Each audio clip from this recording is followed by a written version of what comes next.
আসসালামু আলাইকুম রহমতুল্লাহ বরাকাত। পাশে স্ক্রিনশট, এটা কিসের দেখতে পাচ্ছেন?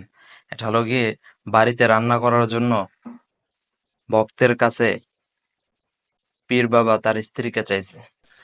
কিন্তু এখানে দেখেন, এখানে পীর, ইসলামে পীর আছে কি নাই সেটা নিয়ে আমি কথা বলবো না। কথা বলবো প্রতিটি মানুষের কিন্তু আধ্যাত্মিক রাহবার বলেন, তারপর আপনার ব্যক্তিগত মুরব্বী বলেন, তারপর ব্যক্তিগত কোনো বড় ভাই, পরামর্শদাতা, হ্যাঁ, অভিভাবক বলেন, প্রতিটি মানুষের কিন্তু থাকা উচিত।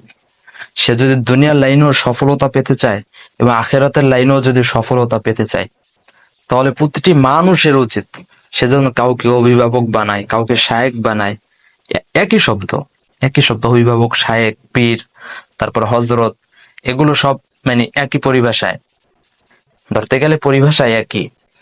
এইভাবে কেউ যদি চায় দুনিয়ার লাইনে এবং আখেরাতের লাইনে সফল হতে, তাহলে প্রতিটি মানুষের উচিত এবং কাউকে পীর মানা, কাউকে শায়েখ মানা, কাউকে হজরত মানা। কেউ যদি দুনিয়ার লাইনে চায় সফল হতে, তাহলে সে যেন তার চেয়ে এই লাইনে যে সফল পেয়েছে, এই লাইনে মনে করেন কেউ ডক্টর, মনে করেন কেউ ডক্টর, এখন সে যদি এই লাইনে ডক্টর হতে চায় কেউ, সে যেন অবশ্যই এক ডাক্তার সাথে ভালো সম্পর্ক রাখে, তার পরামর্শ নিয়ে চলে, তার পরামর্শ নিয়ে সামনে বাড়ায়।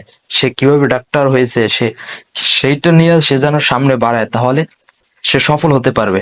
এমনি ভাবে দুনিয়ার লাইনে আরো বুকে যারা আছে, রাজনীতিবিদ যারা রাজনীতি করে, তাদের ক্ষেত্রেও তেমন। এভাবে আখেরাতের লাইনেও কেউ যদি অগ্রাধিকার পেতে চায়, তাহলে পীর আছে, ভালো হক্কানি আলেমদের কাছে গিয়ে তাদের পরামর্শ নিয়ে চলে, তাহলে সেও ওই আধ্যাত্মিক রাহবার হিসাবে সামনে আখেরাতের লাইনও সে সামনে আগাতে পারবে। এখন মূলে আসে, মূলে কি? মূল কথাই হলো যে বিষয়টা নিয়ে, যে টপিকটা নিয়ে কথা বলবো, সে বিষয়টা হলো গিয়ে এই যে আপনার স্ক্রিনশটটা দেখছেন, এই যে 24 যে নিউজটা, এটা ঝিনাইদহের একটা নিউজ। এই ঝিনাইদহের এক পীর বাবা, ভণ্ড পীর বাবা। এই পীর বাবা গুলো কারা জানেন?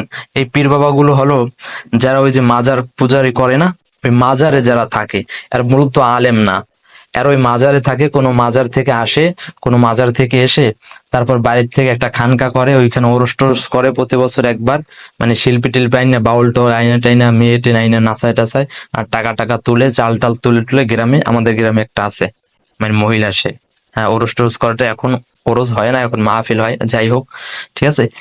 এই এই গ্রুপ, এই গ্রুপের পীর, মানে এদের কাছে তো আর মহিলা নাই আর ছেলে নাই, সব মানে কোনো পর্দার বেপর্দা নাই, সবাই একসাথে আসে, সবাই একসাথে সবকিছু করে।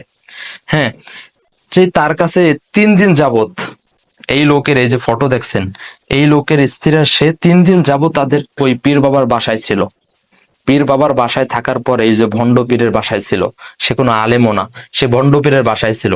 ভণ্ড পীরের বাসায় থাকার পরে, তারপর ওই 3 দিন যাবত থাকার পরে তখন পাক করে দিছে। তখন ওই যুবক চলে আসছে, ওই যখন চলে আসবে তখন বলে, তোর স্ত্রী রাইখা যা, হ্যাঁ, আমি তো অসুস্থ, আমার 3 দিন পাক করে দিব না, আমার 3 দিন আমার খেদমত করবো না, তোর স্ত্রীকে রাইখা যা। সে পীর বাবা মনে করে সে রাইখে গেছে, ভালো কথা। সে রাইখা যাওয়ার পরে একদিন তাকে ধর্ষণ করে ফেলেছে, একদিন তাকে কি করে ফেলাইছে, ধর্ষণ করে ফেলাইছে। ধর্ষণ করার পরে এখন সে তো বাড়িতে গেছে, বাড়িতে যে হয়তো ভালো, এই মহিলা তো ভালো, তার স্ত্রীকে বলছে, অনেকে তো স্বামীকে, সরি, এই স্ত্রী তো ভালো, সে তার স্বামীকে বলছে। অনেক স্ত্রী তো তার স্বামীকে বলে না, পীর বাবাই করছে, ব্যাস, মান সম্মান লাগে, তার স্ত্রী স্বামীকেও বলে না, কিন্তু সে তো তার স্বামীকে বইলা দিছে। সে তার স্বামীকে যখন বলছে, তখন এই যুবক যাইয়া, তার 3 বছর একটা মেয়ে আছে, এই ছেলে যে বলছে যে দাদু বইলা ডাকে নাকি, সে দাদু বইলা ডাইকে বলছে যে আমার স্ত্রীকে তুই ধর্ষণ করছিস কেন, তারপর তোর কাছে কোনো প্রমাণ আছে, তুই আমার কিছু করতে পারবি না। হ্যাঁ, এইগুলো যখন বলছে, তখন এই যুবক ছুরি আঘাত মাইরা মাইরা ফেলাইছে একদম, মানে জায়গায়, মানে ডেট শেষ, মানে ছুরিতে গলায় আঘাত করছে।